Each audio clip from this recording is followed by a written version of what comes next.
sampah anorganik seperti dos-dos yang akan mereka ubah atau sebut menjadi sesuatu yang berguna, menjadi media pembelajaran. Nah, itu kita butuh bantuan dari NGO. Karena rencananya NGO mereka akan mencari sampah di sekitar sekolah. Nah, mereka mencari sampah di sekitar sekolah itu akan memilah-milah sampah anorganik yang masih bisa digunakan. Kami sudah melakukan pembelajaran intrakurikuler di kelas negeri dan mereka sudah siap untuk melaksanakan pengolahan sampah. Yang pertama mereka lakukan adalah membersihkan lingkungan sekolah, kemudian memilah sampah yang akan digunakan untuk model pembelajaran matematika yang akan mereka buat sesuai yang mereka sudah pilih. Jadi kalau boleh meminta izin, mereka mau mencari sampah di sekitar lorong sekolah ini untuk mereka gunakan dalam pembelajaran matematika yang tentunya akan mereka buat menjadi model pembelajaran matematika. Boleh mereka datang kemari untuk mencari sampah yang mereka butuhkan kunci? Iya boleh. Boleh no, yang penting bagi langkah itu sudah bilang berapa nanti kurang minta isinya kita ambil sampah. Memang di sini banyak dos-dos yang dos-dos baik itu dari dos minuman, dos dari snack-snack, memang banyak dah. Karena kan namanya WhatsApp itu, jadi memang ada sampah-sampah seperti ini. Jadi kalau memang dibutuhkan boleh datang. Iya. Terima kasih sudah diizinkan untuk mengambil sampah di sini. Mereka akan melakukan rencananya besok mereka akan melakukan. Mohon dukungannya ya, Cik. Terima kasih juga. Terima kasih. Sampah.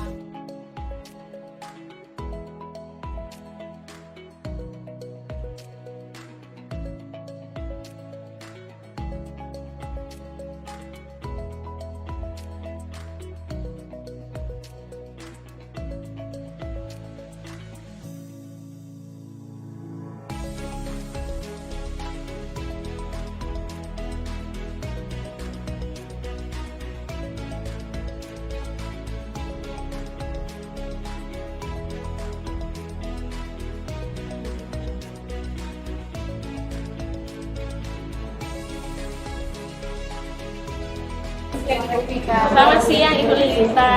Ibu mohon maaf waktunya Bu. Saya pernah melihat Ibu melakukan kegiatan di kelas yang memberikan proyek sebuah alat peraga seperti ini. Jadi saya tertarik untuk melakukan hal tersebut. Dan memang kebetulan Ibu dalam tugas saya merancang sebuah program olah sampah anorganik menjadi alat peraga media pembelajaran matematika. Program saya adalah mulai kita belajar tidak bernilai menjadi saya dalam pembelajaran matematika. Oke baik. Jadi memang saya melaksanakan kegiatan pembelajaran matematika waktu itu pada materi dimensi 3. Jadi awalnya dari materi dimensi 3, dimana kalau dimensi 3 berarti kita belajar mengenai bangun ruang. Nah, bangun ruang ada bermacam-macam. Saya ingin menarik minat anak-anak untuk belajar matematika dengan cara bagaimana kalau kita buat sesuatu dari hal yang kita anggap tanda kutip yang tidak mungkin dijadikan sesuatu yang bernilai menjadi sebuah yang berjalan atau bisa dimanfaatkan. Awalnya pada saat pertama kali itu mungkin masa setelah pandemi, waktu itu di kelas-kelas itu kan di mejanya dibuat seperti pembatas-pembatas menggunakan kayu-kayu, kemudian digunakan pakai plastik. Setelah sekarang kan di masa pandemi itu menjadi sampah yang tidak digunakan lagi. Kemudian saya membuat project based learning dalam pembelajaran matematika khusus di dimensi 3. Kemudian saya melatih anak-anak didik untuk berpikir kritis. Bagaimana kalau hal yang dapat kita gunakan dalam pembelajaran itu sudah tidak digunakan lagi menjadi sampah, kita buat peraga matematika.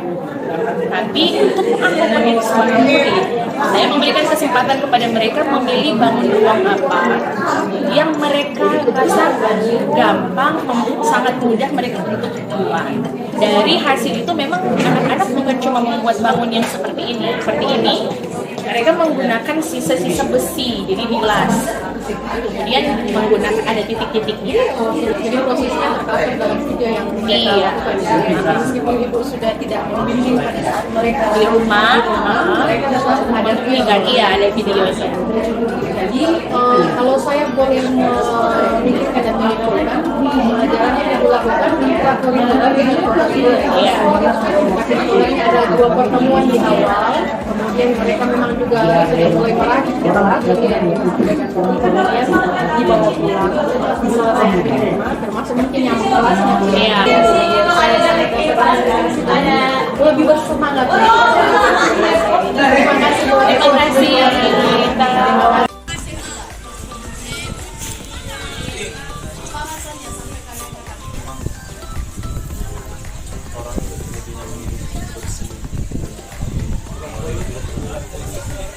Aman hidup bersih, bebas dari polusi. Kalau hidup bersih, bagaimana dengan sampah?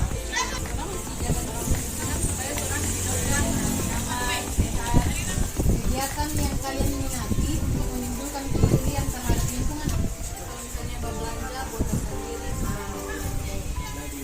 Belanja di pasar boleh bawa kantong sendiri. Kau kan ada misalnya kantong bawa untuk ranjang supaya enggak pakai plastik lagi di pasar. Mengurangi sampah tadi. Dari hal kecil itu bisa berbuah yang besar. Kerjasama dalam pembersihan sampah sama dengan misalnya Jumat bersih begitu. Kan sekarang kalian sudah kelas 12 toh. Kalian sudah berada di sekolah ini hampir 3 tahun. Menurut pemahaman kalian semua tips-tips apa yang kalian sukai supaya pembelajaran itu menarik? Kayak kalian semangat mau belajar. Tips-tips apa? Misalkan kurang kan ini 2 jam, 1 jam boleh bikin game, fokus untuk game, dan 1 jamnya untuk fokus Yang lain? Dari kita waktu itu satu melakukan pembelajaran fungsi ada tutor atau ada fungsi bisa kamu tegang